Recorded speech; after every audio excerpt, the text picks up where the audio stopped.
Ya, sebelumnya Assalamualaikum warahmatullahi wabarakatuh. Selamat pagi, salam sejahtera, dan salam sehat selalu.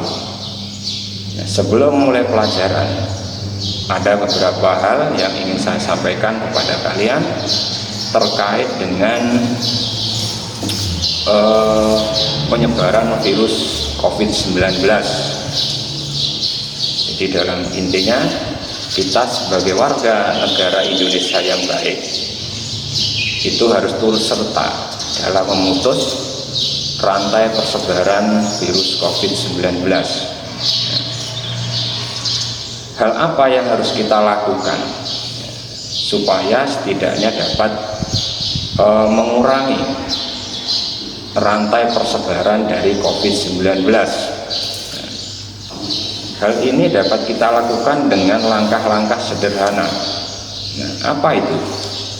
Misalkan, yaitu menerapkan pola hidup bersih, tetap pakai masker, terus mencuci tangan di air yang mengalir, dan tetap menjaga jarak. Upaya sederhana inilah yang akan membantu dalam memutus rantai persebaran COVID-19. Untuk selengkapnya silahkan disimak pada video yang berdurasi kurang lebih 1 menit ini.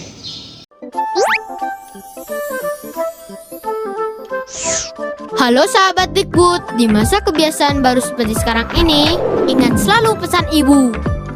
Keluar rumah kalau penting saja ya nak, ingat untuk selalu 3M.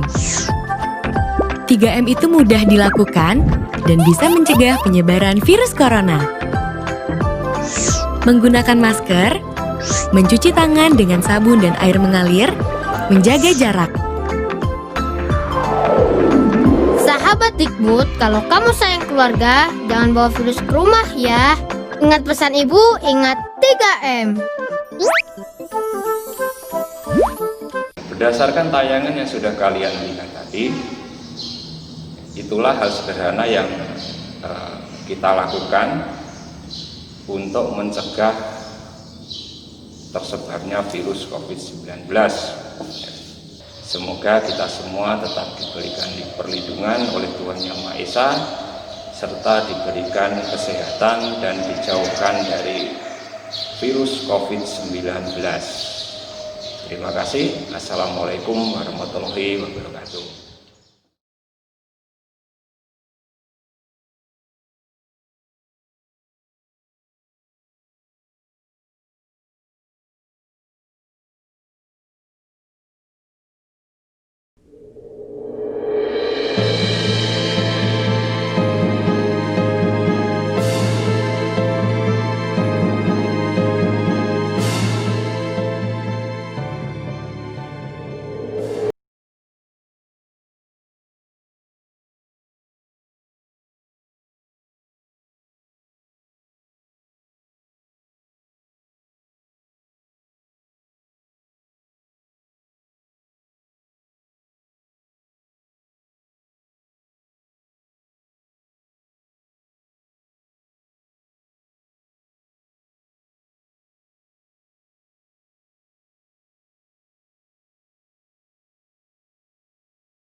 Sebelumnya, Assalamualaikum warahmatullahi wabarakatuh.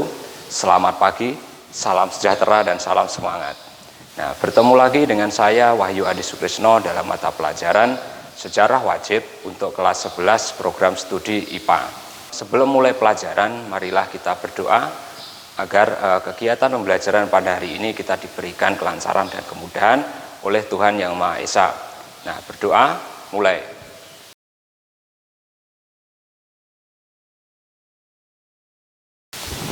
Berdoa selesai. Hari ini kita akan belajar materi mengenai perlawanan rakyat Nusantara dalam mengusir kongsi dagang VOC. Nah, lebih tepatnya materi pokok kita pada hari ini adalah perlawanan dari Kerajaan Goa. Nah, di manakah Kerajaan Goa tersebut? Kerajaan Goa itu adalah salah satu kerajaan yang terletak di Makassar, Sulawesi Selatan. Nah, yang menarik di sini, Kerajaan Goa ini terdapat salah satu tokoh. Nah, tokoh tersebut mendapat julukan yaitu ayam jantan dari timur. Nah, siapakah tokoh tersebut? Dia adalah Sultan Hasanuddin. Nah, Sultan Hasanuddin ini memiliki nama asli yaitu Muhammad Bakir Imalombesi Daeng Mataeng Karaeng Bunto Mangape. Nah, Sultan Hasanuddin ini lahir dari seorang ayah yang bernama Sultan Malikus Said, yaitu Raja Goa ke-15, dan seorang ibu yang bernama Isabe Tomo Lakuntu. Sejak kecil Sultan Hasanuddin ini sudah menonjolkan sifat kepemimpinannya. Dia ini adalah anak yang cerdas dan pandai sekali dalam hal berdagang.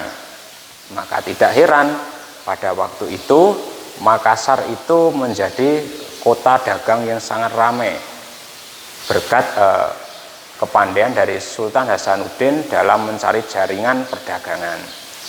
Nah, Kerajaan Goa ini mempunyai pusat pemerintahan yang berada di kota Sombaopu. Nah, Sombaopu ini merupakan kota di tepian pantai yang sangat strategis dalam hal perdagangan. Ya, jadi pedagang dari arah timur maupun dari arah barat itu nanti singgahnya pasti di daerah Makassar. Apalagi pada waktu itu rakyat Goa ini sangat terbuka sekali terhadap masyarakat asing. Rakyat Makassar masih berpegang prinsip bahwasanya tanahku terbuka untuk semua bangsa. Ya, karena tanah dan seisinya ini diciptakan untuk kepentingan bersama. Nah, dengan prinsip keterbukaan tersebut bukan tidak mungkin ya bahwa pelabuhan di Makassar di Sombaopu ini menjadi pelabuhan yang sangat ramai sekali. Nah, keterbukaan ini dibuktikan dengan adanya bangunan sebuah loji. Loji ini adalah milik dari bangsa asing yang membuat bangunan di sekitar Sombaopu. Nah, akan tetapi letak yang strategis ini ternyata membawa petaka dari kerajaan Goa sendiri. Nah, petaka apakah tersebut? Yaitu adanya ambisi VOC itu untuk menguasai perdagangan rempah-rempah di Makassar. Jadi VOC ini sangat berambisi sekali untuk dapat menguasai Makassar. Ya. Nah, untuk menguasai Makassar, maka VOC ini perlu menaklukkan kerajaan Goa terlebih dahulu. Nah, pada waktu itu kerajaan Goa itu dipimpin oleh Sultan Hasanuddin. Nah, Sultan Hasanuddin sendiri itu menjadi Raja Goa ke-16. Nah, kapan Sultan Hasanuddin diangkat menjadi Raja Goa? Jadi ada dua versi. Versi pertama yaitu mengatakan bahwa Sultan Hasanuddin diangkat menjadi Raja Goa itu pada tahun 1653 ketika usianya baru menginjak 22 tahun. Sedangkan versi yang kedua itu mengatakan bahwa Sultan Hasanuddin itu diangkat menjadi Raja Goa yang ke-16 pada tahun 1655 pada usia 24 tahun. Nah, beberapa tindakan VOC dalam rangka penguasaan wilayah Makassar ini misalnya adalah dengan memblokade pelabuhan di Sombaopu. Akan tetapi tindakan tersebut mengalami kegagalan disebabkan karena kapal-kapal yang berukuran kecil milik masyarakat Makassar itu sangat lincah sekali. Jadi mereka dapat bergerak cepat di antara pulau-pulau di sekitar Sombahupu. Untuk itu dapat dikatakan bahwa serangan itu dinyatakan gagal. Akan tetapi VOC ini tidak putus asa, jadi masih mencari cara bagaimana supaya Makassar itu dapat dikuasai. Akhirnya VOC menggunakan cara licik, yaitu dinamakan dengan divide et impera. Divide et impera ini artinya adalah politik adu domba. Jadi mengadu sesama bangsa. Pada waktu itu ternyata Raja Bone itu mempunyai konflik dengan kerajaan Goa. Nah, hal itulah terdengar sampai ke VOC. Akhirnya apa? VOC mendekati Raja Bone dan menghasut Raja Bone untuk dapat menjatuhkan dari kerajaan Goa. Pada waktu itu Raja Bone itu dipimpin oleh Arung Palaka. Nah, Arung Palaka ini merupakan murid dari Sultan Hasanuddin. Nah, aneh bukan di sini? Jadi muridnya ini ingin menjatuhkan kerajaan Goa. Nah, disinilah letak dari kelicikan VOC tadi.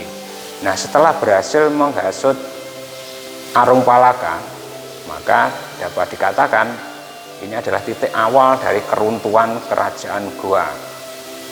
Akan tetapi Sultan Hasanuddin itu tidak tinggal diam pada saat itu. Jadi dia ini berusaha untuk membangun benteng-benteng pertahanan di sepanjang pantai Makassar. Nah, benteng-benteng tersebut dengan tujuan itu adalah untuk menahan serangan dari kapal-kapal Belanda yang menggunakan senjata meriam. Selain itu, Sultan Hasanuddin ini selalu berkoordinasi dengan masyarakat Goa untuk terus bersatu melawan kongsi dagang VOC. Nah, VOC sendiri itu juga sudah mempersiapkan berbagai macam strategi untuk menghadapi serangan dari kerajaan Goa. Di antaranya adalah mengirimkan 61 kapal dengan 600 tentara VOC. Ditambah lagi beberapa pasukan dari wilayah Ambon dan dari kerajaan Bone. Nah, dari kerajaan Bone sendiri itu nanti dipimpin oleh Arung Palaka, sementara dari pasukan Ambon itu dipimpin oleh Van Manipa, dan VOC sendiri dipimpin oleh Spillman. Nah, gabungan kekuatan yang sangat besar tersebut akhirnya dapat mengepung kerajaan Goa dari berbagai macam penjuru. Nah, sehingga VOC dapat mendesak pasukan Sultan Hasanuddin dan dapat merebut sebuah benteng di Barombang yang pada waktu itu pada perebutannya itu dipimpin oleh Arung Palaka. Nah, dengan perebutan benteng Barombang tadi ini menandai kemenangan VOC dalam penguasaan kerajaan Goa. Dan selanjutnya Sultan Hasanuddin ini dipaksa untuk menandatangani sebuah perjanjian. Perjanjian tersebut dinamakan dengan Perjanjian Bungaya, ditandatangani pada tanggal 18 November tahun 1667. Yang isinya diantaranya adalah satu, yaitu kerajaan Goa itu harus mengakui hak monopoli VOC. Yang kedua, para pedagang dari barat atau dari mancanegara itu dilarang berdagang di daerah Goa kecuali Belanda. Nah, dan yang ketiga, kerajaan Goa itu harus membayar biaya perang. Nah, tentu saja ini sangat merugikan sekali, merugikan bagi kerajaan Goa itu sendiri. Jadi sudah kalah perang, wilayahnya direbut oleh VOC, harus membayar biaya perang. Nah, bukan berarti Sultan Hasanuddin ini menginginkan perjanjian tersebut. Dia ini memang terpaksa, ya. Jadi terpaksa menandatangani perjanjian Bungaya ini. Dan pada tahun 1668 Sultan Hasanuddin ini kembali mencoba untuk melakukan perlawanan terhadap VOC dalam rangka untuk merebut kembali wilayah Makassar yang sudah dikuasai VOC. Akan tetapi perlawanan tersebut mudah ditumpas oleh Belanda, karena Belanda atau VOC ini mempunyai persenjataan yang sangat lengkap ya.